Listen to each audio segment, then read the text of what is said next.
For centuries, the land of Persia stood as a beacon of knowledge, art, and empire. From the grandeur of Persepolis to the heart of Baghdad's golden age, Persian heritage has woven itself into the fabric of Islamic civilization. When the Arab armies arrived in Persia in the 7th century, they did not simply conquer a land. They encountered a civilization, rich in governance, philosophy, literature, and architecture. Instead of erasing its legacy, they absorbed and elevated it, shaping the Islamic world for centuries to come. From the halls of learning to the corridors of power, from the whispers of poetry to the domes of great mosques, the Persian spirit remains alive within the Islamic world. Join us as we uncover the Persian heritage in Islamic civilization, an influence that shaped history and continues to inspire the world today.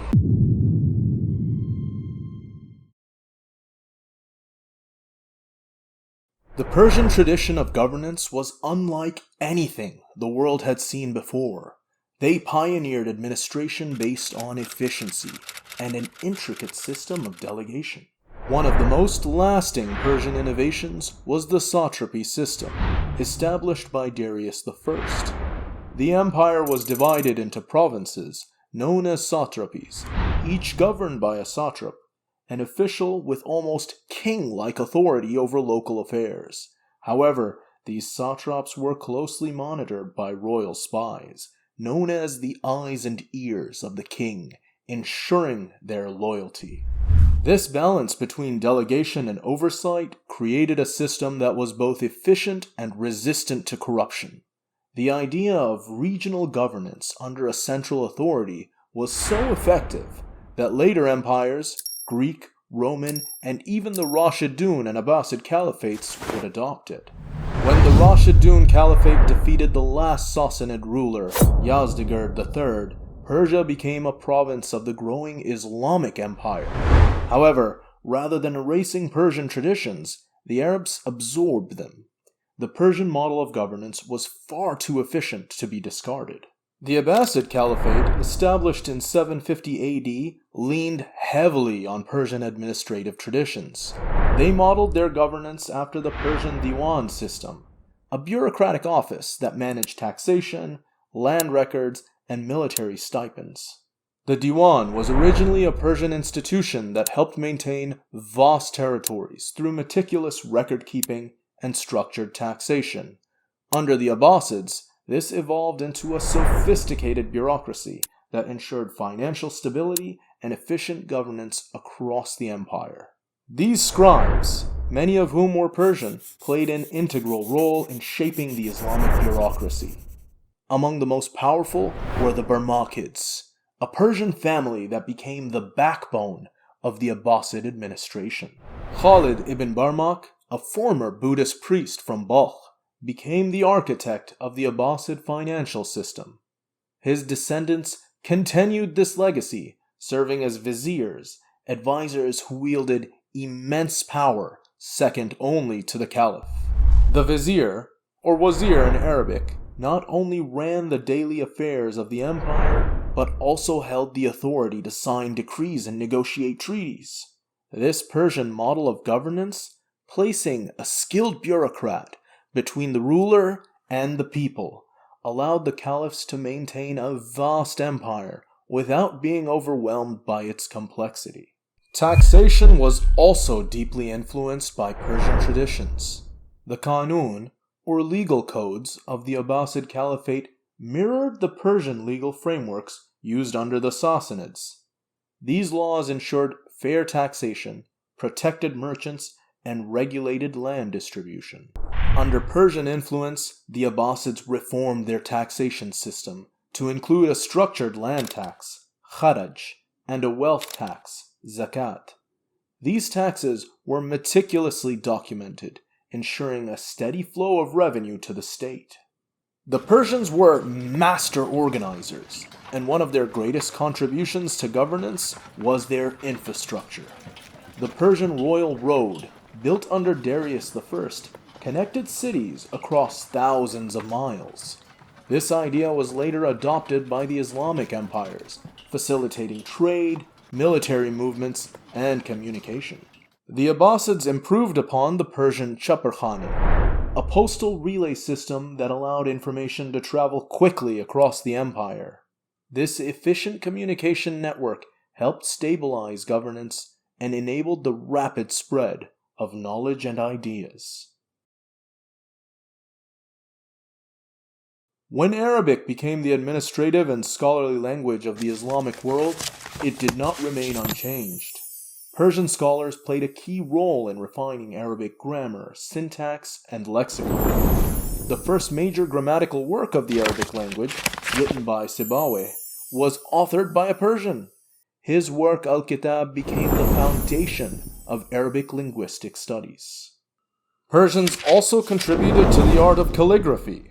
While Kufic script was dominant in early Islamic texts, Persian influence led to the development of elegant styles like Nasr and Nastaliq, which became the hallmark of Islamic manuscripts.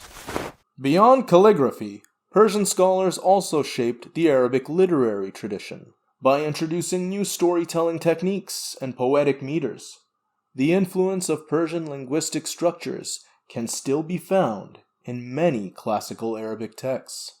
One of the most famous literary works of the Islamic world, 1001 Nights, owes much to Persian storytelling traditions. Originally known as Hazar Afsan, 1,000 stories, these tales were translated into Arabic and enriched with elements from Indian and Arabic folklore.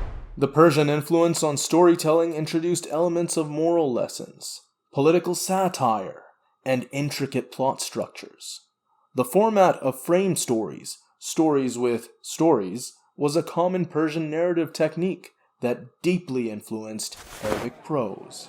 The tradition of courtly storytelling and epic poetry also thrived under Persian influence. The great poets of the Islamic Golden Age, such as Al-Mutanabbi and Al-Ma'ari, drew inspiration from Persian themes of love, heroism, and philosophical inquiry. Among the greatest literary achievements of Persian culture is Ferdowsi's Shahnameh, or Book of Kings. Written in the 10th century, this epic work preserved pre-Islamic Persian history and mythology. It is considered one of the most significant contributions to world literature. The Shahnameh was written in Persian at a time when Arabic was the dominant literary language. Ferdowsi's work ensured the survival of Persian identity, language, and history, demonstrating that Persian literary traditions were not merely absorbed into Islam, but continued to flourish alongside it. Persian scholars and poets did more than contribute to the literary traditions of the Islamic world, they helped define them. The evolution of Arabic as a scholarly language, the preservation of epic poetry, the influence of Persian storytelling techniques, all bear witness to a civilization whose intellectual contributions were indispensable. Long before the Abbasid Caliphate rose to power, Persia was already home to intellectual hubs that would later influence the entire Islamic world. One of the most significant of these was the University of Gondishapur. Established during the Sassanid Empire, it became a center for medicine, philosophy, and theology, laying the foundation for future scientific advancements. At Gondishapur, medical knowledge was meticulously organized and shared. Students didn't just shadow a single physician, they worked with the entire medical faculty in hospitals, learning through practice and theory. This approach revolutionized medical education, and the rigorous standards set by Gondishapur's scholars would influence the medical schools of the Islamic world for centuries to come. By the 9th century, Baghdad became the intellectual heart of the Islamic world. Under the Abbasid Caliphate, scholars from all over the empire gathered at the House of Wisdom, a center of learning that would grow to symbolize the era's quest for knowledge. Persian scholars like Abu Bakr al-Razi and Ibn Sina brought with them the legacy of Gondishapur, furthering the study of medicine, disease, and anatomy. Their groundbreaking work would influence not just Islamic scholars, but European thinkers centuries later. Mathematics flourished under the Persian scholars. Al-Khwarizmi, often called the father of algebra, introduced the systemic study of equations and algorithms.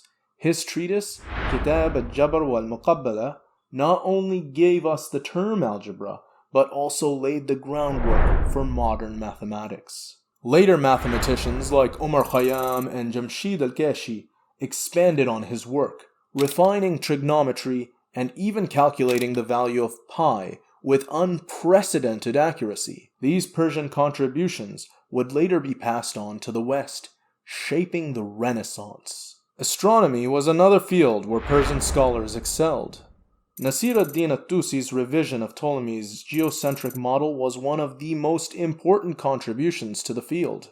His detailed astronomical tables were unmatched for centuries. Other Persian scientists like As-Sidsi began to question the traditional models of the universe, even suggesting that the Earth might rotate on its axis, a radical idea for its time. Ibn al-Haytham, often referred to as the world's first true scientist, brought the scientific method to life. His groundbreaking experiments with light not only validated the intermission theory, that light enters the eye, but set the stage for modern empirical science. His work in optics, described in Kitab al-Manazir, would influence centuries of research in physics and beyond. The Islamic Golden Age wasn't just about intellectual discoveries. It was also a time of immense technological innovation. Persians and Arabs alike adapted and advanced technologies like papermaking, windmills, and watermills. These innovations mechanized many tasks previously done by hand, transforming agriculture, industry, and even warfare. Abbasid engineers harnessed hydropower, tidal power, and petroleum, revolutionizing industries and paving the way for future generations of inventors and engineers. The legacy of Persian and Islamic scholars didn't stay confined to the Middle East. As Europe entered the Renaissance, many of the scientific discoveries of the Islamic Golden Age were rediscovered. Persian works like those of Al-Razi, Ibn Sina, and Al-Khwarizmi were translated and studied by European scholars, fueling the scientific revolution in the West. The Persian heritage in science was not just a chapter in the history of the Islamic world, it was a foundational pillar of global scientific progress. From medicine to mathematics, astronomy to technology, the Persian scholars of the Islamic Golden Age shaped the very fabric of our modern world. Their legacy is a testament to the power of knowledge, collaboration, and intellectual curiosity that transcends borders and time. When we think of Islamic architecture, we often picture towering mosques, intricate domes, and breathtaking palaces. But did you know that many of these architectural marvels trace their origins to ancient Persia?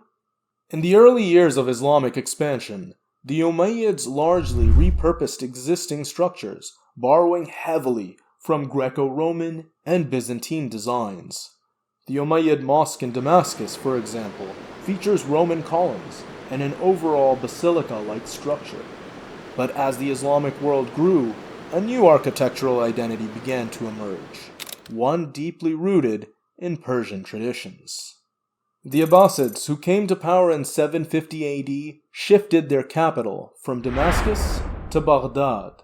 This marked a turning point in Islamic architecture, as the Abbasids embraced Persian architectural principles. The very design of Baghdad, a round city with a central mosque and palace, was inspired by the Sassanid city of Gur, modern-day Firozabad in Iran. In fact, the architects of Baghdad, Nabakht Ahvazi and Mashallah ibn Athari, were both Iranian.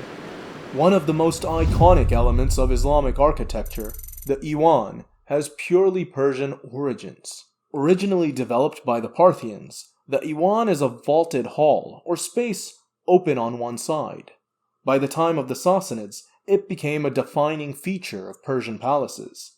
Islamic architects later adopted the Iwan, incorporating it into mosques, madrasas, and palaces. Even today, grand entrances to mosques often take the form of an Iwan, adorned with intricate calligraphy and geometric patterns. As Islamic architecture spread, the Iwan evolved in design, but retained its fundamental Persian character. From the grand entrance of the Jame Mosque of Isfahan to the lavishly decorated portals of Timurid madrasas in Uzbekistan, the Iwan became synonymous with Islamic architectural beauty. Even the palaces of the Mamluks in Egypt and the Mughal courts of India showcase this Persian legacy. Another striking Persian contribution is the muqarnas, a form of decorative vaulting that creates a honeycomb-like effect. This feature is often used in domes, arches, and Iwans, adding a sense of grandeur and depth.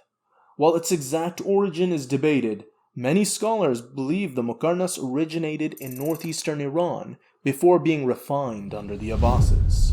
Stucco, a material used for interior and exterior finishes, played a crucial role in Persian architecture. Archaeological findings in Nishapur reveal stucco decorations from as early as the 9th century AD. The Abbasids later adopted these techniques, using intricate stucco carvings to adorn their palaces and mosques.